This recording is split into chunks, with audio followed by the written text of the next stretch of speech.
Siamo all'Istituto Cipriani qua di Adria, stiamo improvvisando un'intervista al professor Crepaldi perché ci ha preparato, anzi sta preparando con gli studenti che vediamo qua all'opera. Che classe è questa, prof? Quarta C.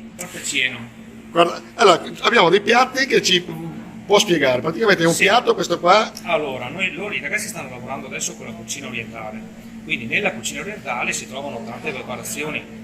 Qui sul piatto che vedete ce ne sono almeno 4 di preparazioni che sono molto importanti, adesso ve le faccio vedere. Eccolo qua, il piatto è questo. E abbiamo, allora, partiamo con la tagliata di tonno, che è una parte prelibata del tonno, che è il toro di tonno tagliato cotto in padella, poi ricoperto di semi di sesamo e fatto a fettine. La salsa baba ganoush, che è una salsa a base di melanzane cotta al forno, molto buona, condita con zenzero e succo di limone e sale e pepe.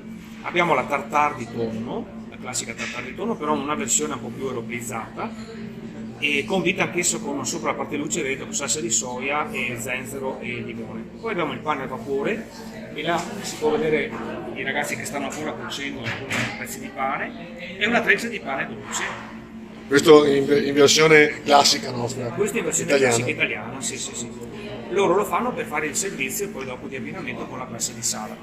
Noi facciamo una scuola, facciamo vari tipi di ristorazione, non facciamo sempre quella italiana, perché dobbiamo cercare di toccare varie tipologie di ristorazione. Abbiamo la ristorazione europea, la francese, l'inglese.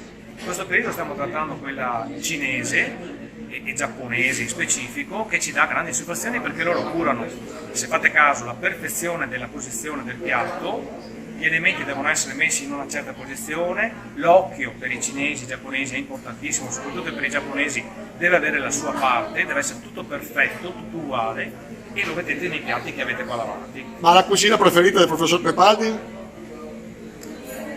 È la cucina che mi fa star bene.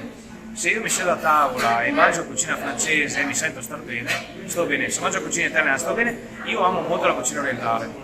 La amo perché l'ho conosciuta tramite i ragazzi moderni di adesso che vanno al ristorante cinese. Allora, per stare alla loro altezza ho dovuto anche andare a provare la cucina giapponese, la cucina thailandese. E me ne sono anche lì, insomma, appassionato, ogni tanto la facciamo e faccio. Comunque la mia realtà è la base della cucina italiana e soprattutto l'uso del pesce. Allora, prof, fuori onda ci parlava anche di farine. Noi adesso parleremo di farine in una chiacchierata che faremo qua alla Cipriani. E complimenti a lei e a tutto. Anzi, facciamo vedere questi ragazzi qua. La quarta Cieno che stanno terminando il lavoro. Tra 5 minuti andranno con in sala a sedersi per l'abbinamento. Perfetto, grazie ancora, è sempre un piacere venire qua a Cipriani.